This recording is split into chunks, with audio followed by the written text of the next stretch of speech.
Alright guys, what's going on? Welcome into episode 2 of the free agency series where we're going to be taking a look at different positions and talking about some of the top players that are not only just expected to hit the open market, but also would be great fits for what the New York Jets want to do. Okay, so the first episode was all about tight ends. This one is wide receivers. We got 5 guys on the list and of course a bonus one at the end, but just want to throw this in there quickly. 2 guys that aren't on this list, it's for obvious reasons. Both players are elite. I mean, both players are just absolutely fantastic. They would be major upgrades on tons of teams out there. So that's why I left them off. It's wide receiver Davante Adams and Allen Robinson from the Chicago Bears. I mean, 2 guys that are just absolutely fantastic. Okay, so we're going to take Adams and Robinson, leave them off the list for now with the understanding that both guys would be humongous pickups for not only just the New York Jets, but pretty much every other team out there. So let's not waste any time. Let's jump right into the first player, wide receiver from the Tampa Bay Buccaneers, Godwin. Godwin just brings so much to the table. I mean, he's ultra talented. He has great hands. He comes down with the football. The yards after the catch are there. I mean, his acceleration, his burst with the football in his hands is crazy. I mean, it's just so much fun to watch. Separation, good in the short passing game. You could just, flip a little screen out to him and he could take it the distance because of that speed, because of the elusiveness. I think he would come in and be a great system fit. He's a hard worker. And I mean, man, the numbers alone are just mind-blowing considering where the Tampa Bay Buccaneers are as far as talent level. I mean, to come down with 98 catches, over 1,100 receiving yards, 5 touchdowns in only 14 games with a slew of running backs, a slew of tight ends, Mike Evans on the roster. Keep in mind, Antonio Brown was also on the team for the majority of the year, of course, up until that New York Jets game. So it just goes to show how good of a player Chris Godwin is today, but also, he can continue to be this player. He's not just some one-hit wonder. I mean, he has constant years of production down in Tampa Bay. Now, here's the only issue. There has been a report that the Buccaneers obviously want to bring him back. They want him to remain a Buccaneer for the long haul, and they failed to sign him to a long-term deal this past season, so they franchise tagged him. Will the Bucs franchise him again? I don't know. And now all of a sudden Tom Brady retires, so you have to kind of pivot and find a franchise quarterback. I don't believe there's one on the roster, although I do like Trask, but there's been reports that the Bucs could swing big as far as the quarterback market is concerned in free agency or a possible trade. Maybe a Russell Wilson or something like that, Aaron Rodgers, I mean, who knows? But hey, I mean, Chris Godwin, maybe he hits the open market, and if he does, there are going to be tons of teams interested, and the New York Jets better be one of them. Next up, wideout from the Arizona Cardinals, Kirk, and I've always felt like Kirk has been a little undervalued when it comes to the national spotlight. I mean, he's coming off a great season, 5 touchdowns, 982 yards with 77 catches, and Kirk can help out in special teams. Okay, so the first thing that pops in my mind when I'm thinking about Kirk to the New York Jets, a possible Berrios replacement. If these reports are true and Berrios wants, a pretty big contract annually, and the New York Jets don't feel comfortable paying him that, I think Kirk would come in and do a tremendous job in Berrios' shoes. You could set him on end arounds. I think he'd be a great system fit as far as his route running, his elusiveness, his ability to dominate in the short passing game. I think he did a lot of really solid things for that Cliff Kingsbury offense, and I get that the attention is so focused on Kyler Murray and DeAndre Hopkins and whatnot, and Cliff Kingsbury himself, the play calling, the play design. But I think Christian Kirk has not only just been reliable, but consistent as well. And by the way, he's only 25 years old. 25 years old. He was a second-round pick back in 2018. Okay, so I really like Christian, and I think he's kind of flying under the radar. Of course, we talked about Robinson, Adams, Godwin. There's a lot of big names on the market, or at least expected to hit the open market, not to mention all the guys that are being floated around with trade rumors. So I think Christian Kirk will be a really nice find wherever he lands. Next up, Chargers wide receiver Mike Williams.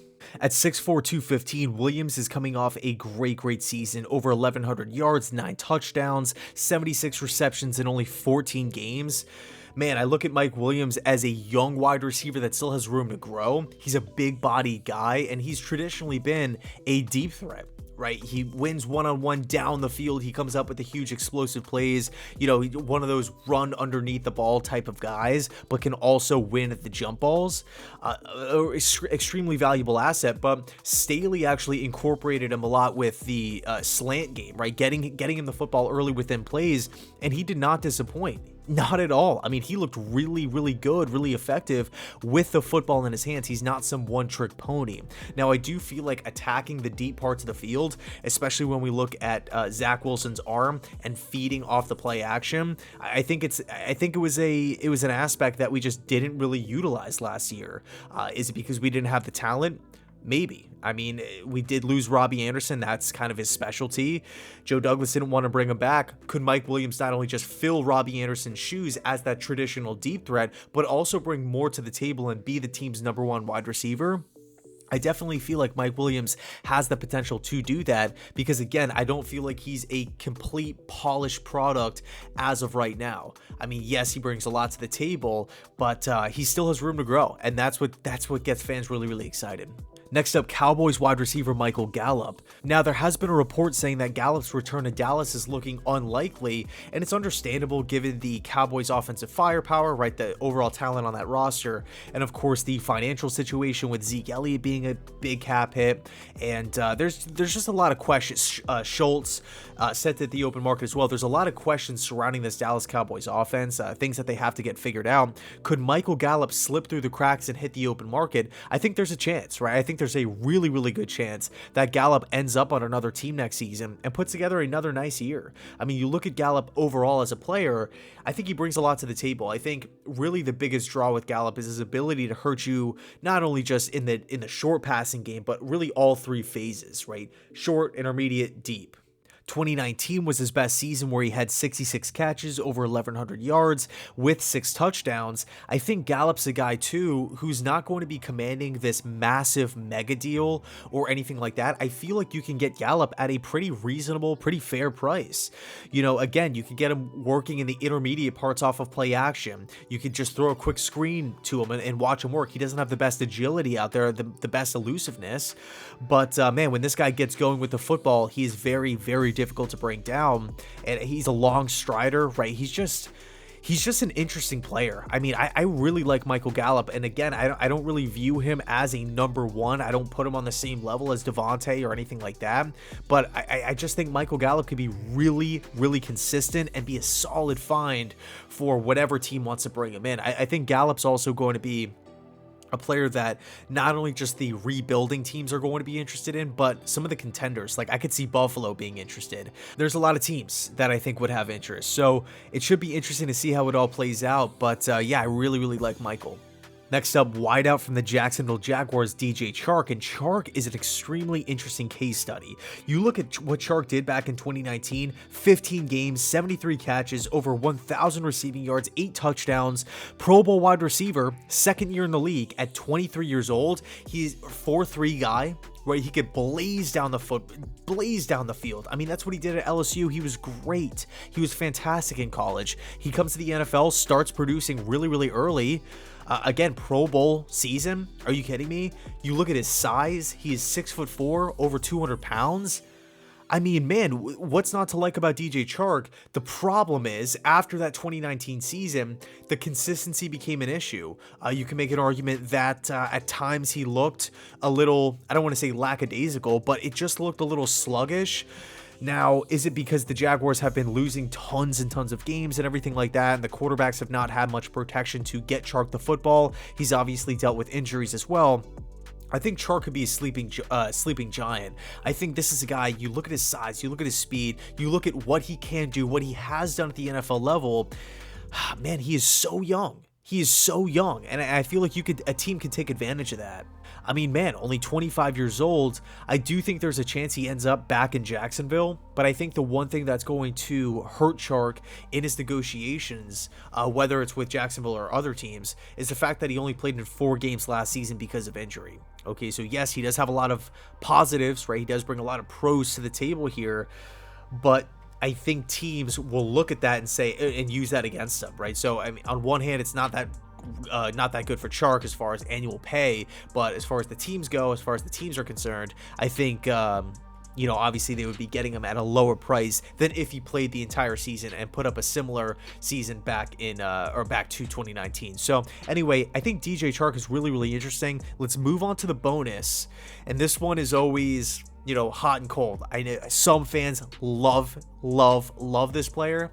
Some fans hate this player, and hate is a strong word, but I got to use it. It's Juju Smith-Schuster from the Pittsburgh Steelers. Now, there was a report last offseason, right before, I guess right around this time, like right before free agency kicked off, that the Jets had heavy interest in bringing Smith-Schuster back. Now, that whole situation with Juju in free agency was kind of odd. I felt like he signed a really, really cheap contract for what he brought to the table. Obviously, he was considering Baltimore as well, ended up going back to Pittsburgh, and there has been some buzz with him going to Kansas City this offseason. But man, I look at him from a system fit perspective. The guy can do so much. Dominate on the inside, he could dominate on the outside. I think he would take a lot of pressure, not only just off of Zach Wilson being a second-year quarterback, just a guy who you could get the ball out to quickly, a guy who you can send up the seam, you can get him involved in play action, just sending Zach Wilson on different bootlegs and whatnot, hitting Juju in stride. You could use him as a decoy as well if you want to get Davis the football or Michael Carter out of the backfield. You can put Juju in motion. He could do a lot of things, a lot of really, really good things. He's only 25 years old. Obviously, at one point in time, he had an absolutely monstrous season, putting up over 1,400 receiving yards. Crazy. 7 touchdowns, 111 catches back in 2018, so not too long ago here. I mean, man, Juju has all the potential in the world. He fits the system, but the only problem is the maturity issue. The maturity issue that's been just this dark cloud. I feel like it just cannot shake Smith-Schuster. You know, whether it's like the TikTok stuff, the dancing on the team logos, like I know it's like a pretty annoying thing, but man, like when you look at Juju on the field, this he's electric. He is electric. Now, he has dealt with some injuries and whatnot before, so he's not the perfect player or anything like that. But I do feel like he would be valuable. Okay, so I really feel like the big question here surrounds maturity.